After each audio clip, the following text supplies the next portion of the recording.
topic functions in C for this course C programming.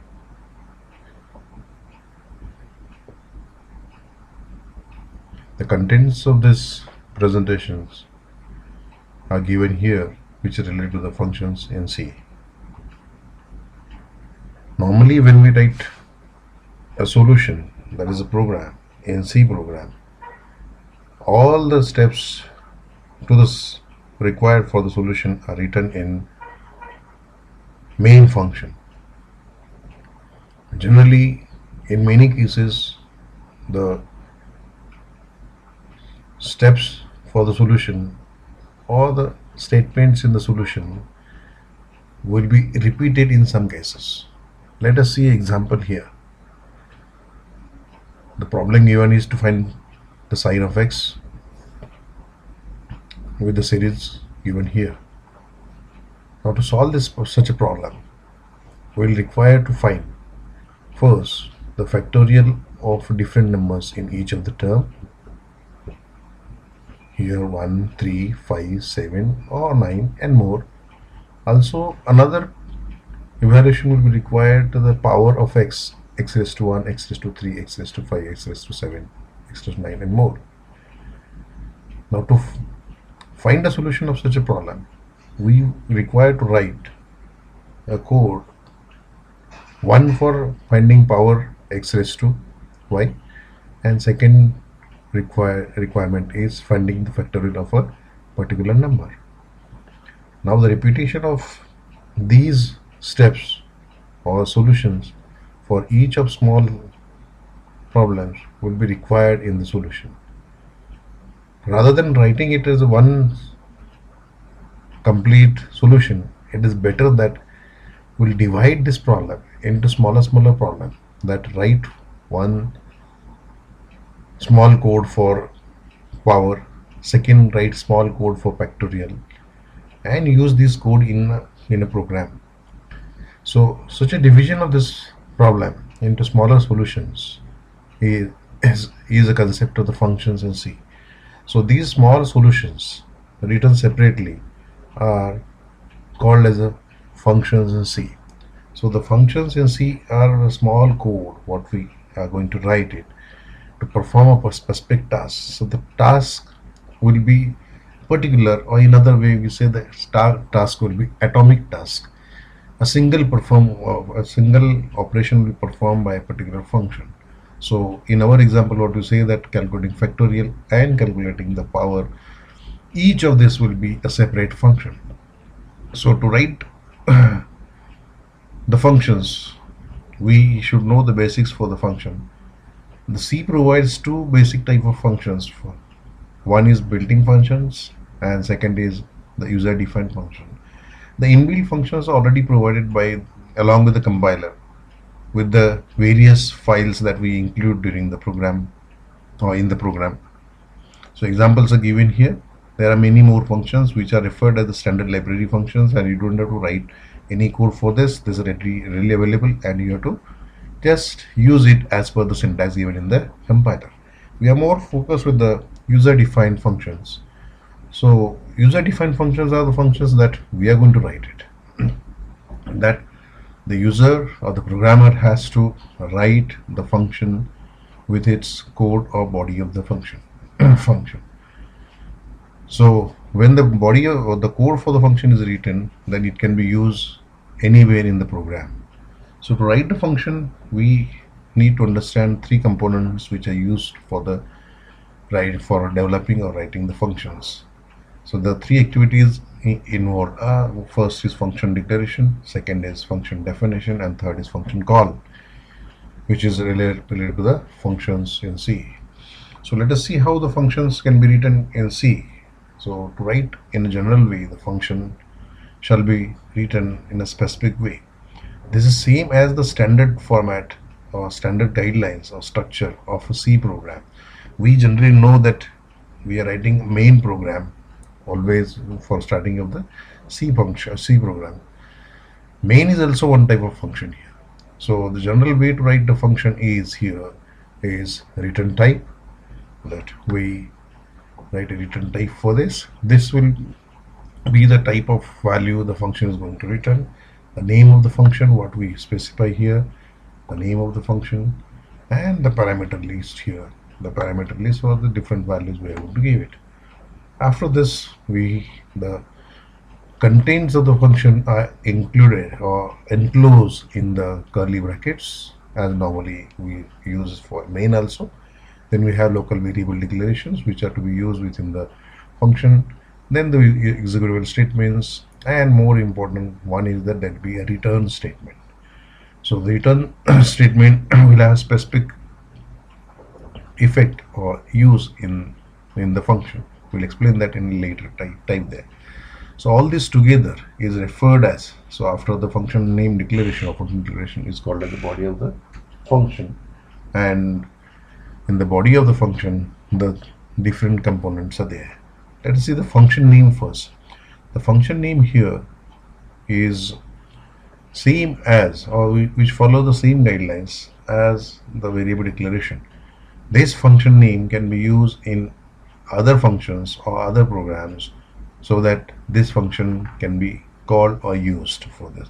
The rules for defining or specifying the function name are same as the rules for the identifier or the variable we apply for. That in summary, first character should be alphabet, and later on there can be alphanumeric characters up to maximum length of 32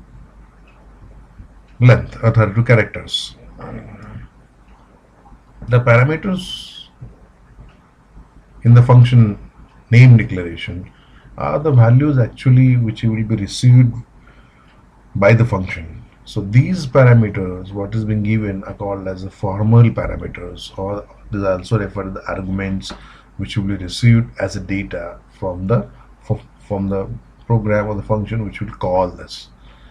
So for the standard C, we require that each parameter type should be specifically given in the parameter list according to the type of the parameter being used. Example, the type will be integer, float, character, or the different parameters in the function used in the function can be of different type. It's not required that it should be all should be of same type. I can have one parameter as integer, other parameter as float, other parameter as array, other parameter as a character type, any of this.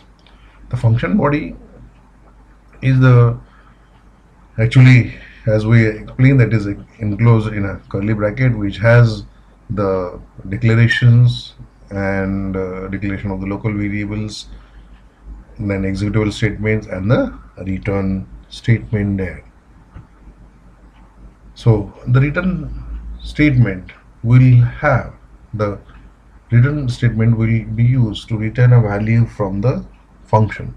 Now the type of the value return will be similar as the type of the function being written in the function declaration. So the return type in the function will be same as the return value. So the return value will be returned to the name of the function when the function is closed.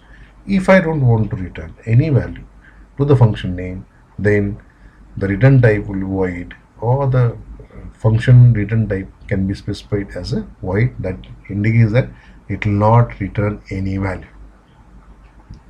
Let us see that how we can write a function here for a sample example. Let us take example of a simple example for writing a function for finding maximum of two numbers. This is very basic function being written.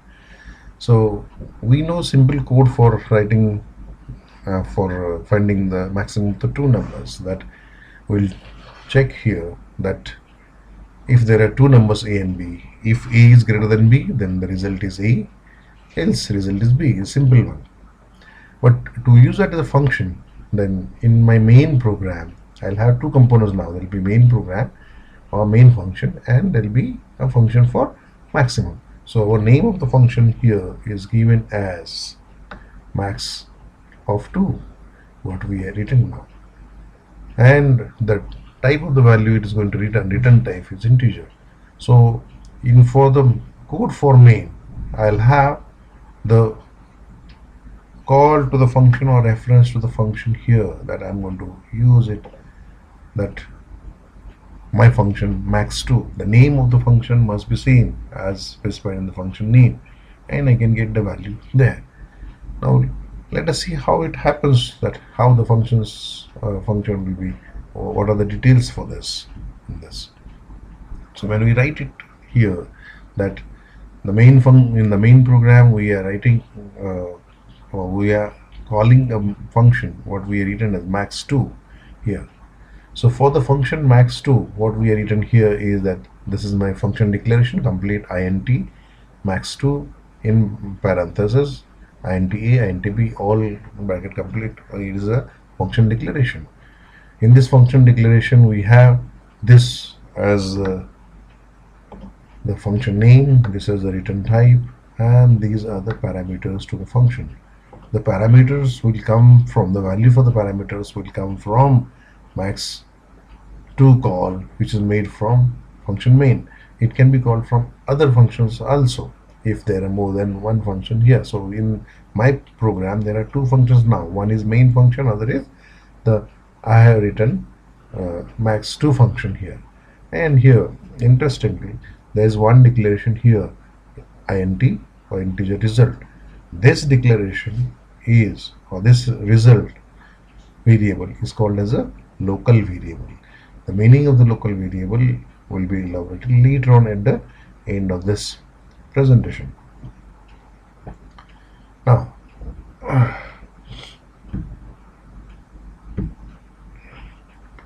when we want to call the function, then what happens actually there in the call of the function there, that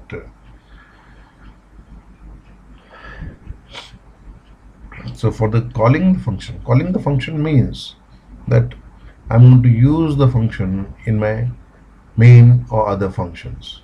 So for our example, my function is max2, okay, and this is my code for the main function, this is the code for the function I have written it. Now during the execution, when I start execution of the program, as we know that execution will always start with the main here, okay, and during this execution when it started there, that will perform the input for the two values x and y, and then we'll say that max is equal to max2 of x comma y. Now this, when max2 is used in the main, what will happen internally, that the compiler will transfer the execution control to the function max2, okay, as indicated here. It will go there and the execution will go here. So starting with the main, when it comes to the max2, it will go to the function max2. When the control is transferred there, at the same time the parameters, that is the parameter here x, will be used to give the value to the parameter name as a for the function, and parameter y value will go to the parameter b in the function. Now in the function we'll evaluate which is the larger value, which is the maximum value. With the logic we know that. Now at the end of the function we say return this. The effect of the return is that the value of this variable result is assigned to the function name, max2, and this will be returned to the calling function. Here the calling function is main, so the max will be assigned a value which is returned to the function name max2, so that value will be assigned to this, and further processing will continue. So calling the function will make the change in the execution flow of the program. Every time you call the function, the execution will go to the beginning point of the function, and it will continue till the function terminates or it executes the return statement anywhere in the function.